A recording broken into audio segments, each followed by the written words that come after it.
Jeremy and I were a story everyone thought they already knew the ending to. From preschool to high school, it was always Jeremy, his cousin Joshua, and me, the inseparable trio. And yes, I had a crush on him for years. By graduation, it wasn't a secret anymore. Everyone's prediction had come true, Mia and Jeremy finally happened.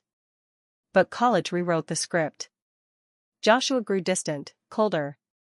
At first, he'd snap at Jeremy for no reason.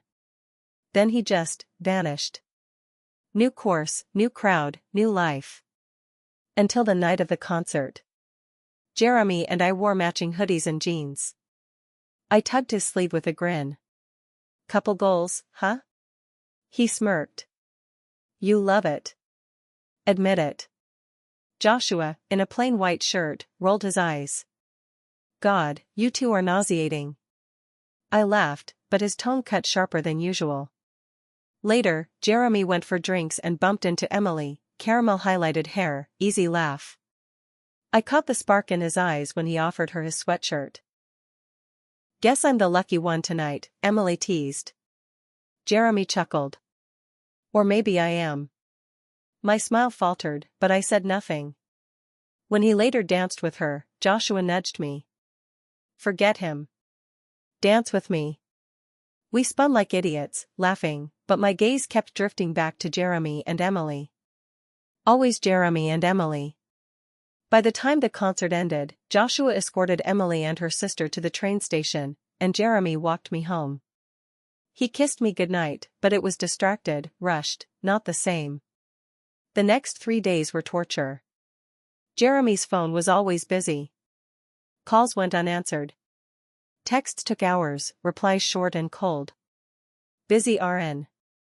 Can't talk. Later. But later never came. I told myself it was fine. We'd talk at the farewell party. We'd fix whatever this was. That hope shattered the second I saw Emily walk into the venue, and Jeremy already waiting for her. She slipped her hand into his, and he didn't pull away. I forced a smile, hugged him too quickly, and slipped to the bar before the crack in my chest showed. Joshua was already there, rolling up his sleeves, a glass half empty.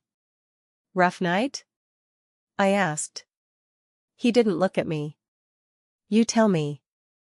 I sighed. He didn't even pick me up. Told me to meet him here. Joshua slid a shot toward me. Figures. Jeremy's never been good at showing up when it matters. Don't, I muttered. He's just stressed, exams, family stuff. Stop making excuses. Joshua's tone cut through me. You always do. He gives you scraps, and you treat them like gifts. I swallowed hard, his words too close to the truth. You think I don't notice? I've called, I've texted. His phone's always busy. Always. Joshua's expression softened. I know you notice. You just don't want to believe it. I downed the vodka, the burn in my throat matching the ache in my chest. So what then, Josh? I'm just supposed to walk away? He leaned closer, voice low. I didn't walk away from you. I walked away from him. Big difference. That silenced me. Then the music shifted, bass heavy, people pushing chairs aside to dance. Joshua nudged me. Come on. You look like you're about to cry into your glass. I gave him a look. You don't even know how to dance. Exactly, he grinned. Perfect partner. And before I could argue, he pulled me onto the floor. He moved like a total idiot, arms flailing, head bobbing off beat. I couldn't help it, I burst out laughing. See, he shouted. Cheap therapy. We laughed until my stomach hurt, but when his hand brushed mine and lingered, my smile faltered. The music slowed. His voice dropped. Mia, you don't have to pretend with me. My heart stuttered. For a second, it was just him and me. His eyes burned with something I'd never noticed before. I stepped back, shaking my head. Josh, don't. He let go immediately, covering the moment with a weak grin. Right. Too soon. But when I turned, I froze. Jeremy. Emily. His hands on her waist. His lips on hers. The world tilted.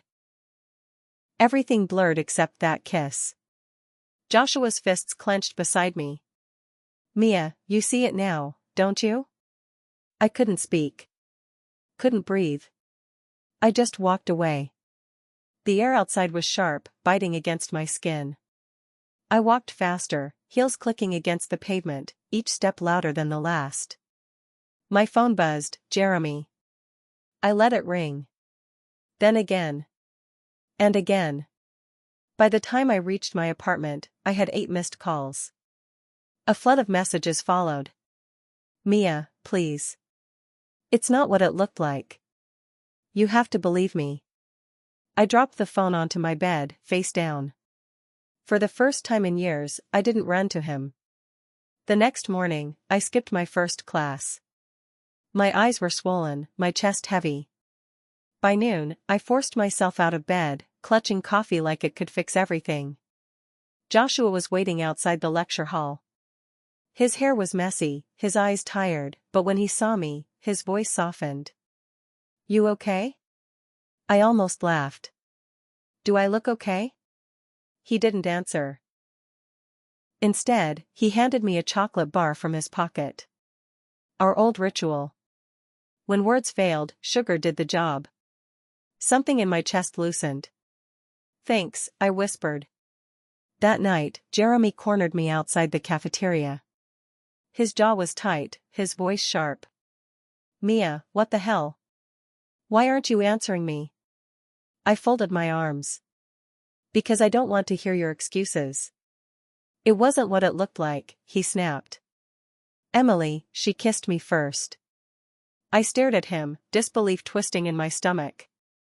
And you didn't stop her? His silence was my answer.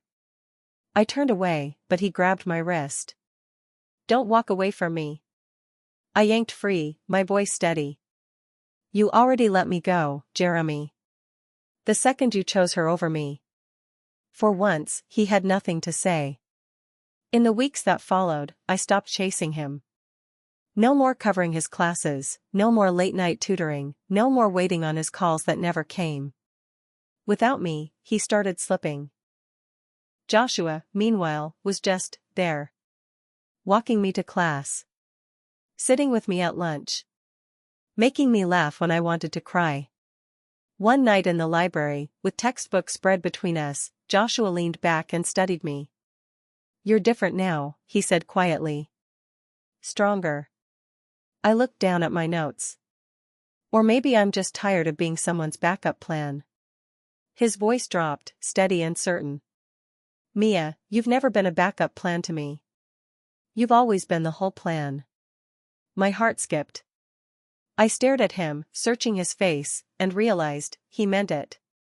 For the first time in a long time, I let myself smile. And when his hand found mine across the table, I didn't pull away.